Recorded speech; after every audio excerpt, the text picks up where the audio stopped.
Friends, we hope कि आप सब खुदा के फजल से ठीक होंगे। तो आए हम अपने आज के एपिसोड का आगाज करते हैं। हमारे आज के एपिसोड का टॉपिक है खुदा पर भरोसा। हम पाक कलाम में देखते हैं कि पाक कलाम हमें इस टॉपिक के बारे में क्या बताता है। इमसाल की किताब उसके 3 बाब की 5वीं से 6ठी आयत में ये लिखा है, खुदावन पर अपने सारे दिल से भरोसा रख और अपनी अक्ल पर एतबार ना कर।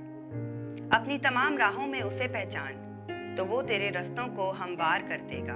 ये आयत हमें सिखाती है कि हमें हर हाल में खुदा पर भरोसा करना चाहिए, ना कि अपनी अक्ल और समझ पर, क्योंकि अक्सर हम अपनी अक्ल और तजर्बे पर भरोसा करते हैं। लेकिन ये आयत हमें याद दिलाती है कि हमारी समझ लिमिटेड है और खुदा की हिकमत अफजल है। और जब हम खुदा की हिकमत पर भरोसा करते हैं तो वो हमारे रास्तों को हमवार करता है और हमारी राइट डिसीजंस लेने में मदद करता है।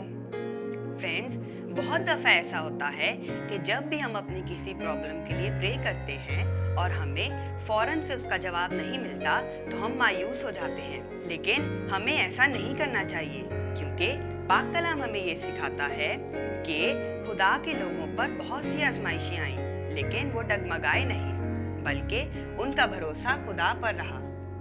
जैसे कि अय्यूब, उन पर भी बहुत सी मुश्किलात आईं।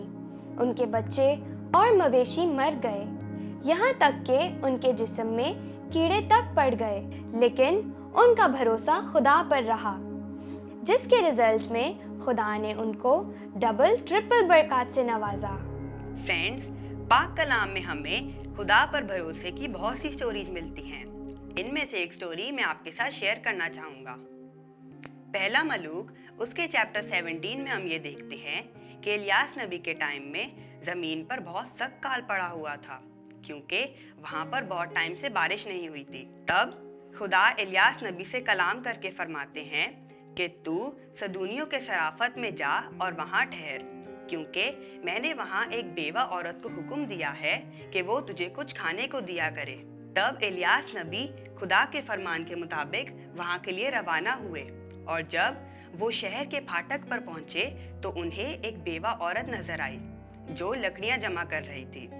उन्होंने उस बेवा औरत से कहा कि मुझे एक बर्तन में पानी ला कर दे। जब वो औरत इलियास नबी के लिए पानी लेने गई तो इलियास नबी ने उसे पुकारा और कहा कि आते हुए मेरे लिए एक रोटी का टुकड़ा भी लेती आना।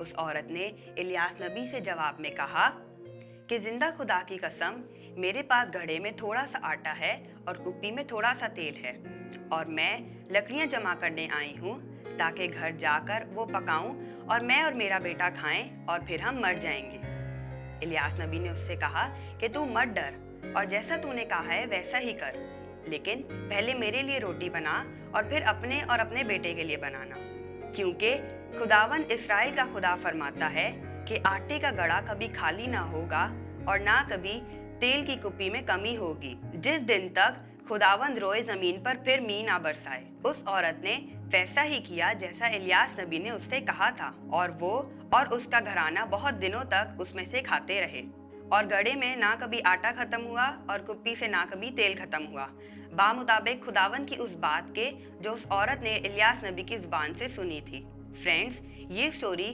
खुदा पर भरोसे की एक बहुत बड़ी एग्जाम्पल है। इसमें हम ये देखते हैं कि उस बेवा औरत को ये पता था कि ये रोटी उसकी और उसके बेटे की आखिरी रोटी है और इसके बाद उन्होंने मर जाना है।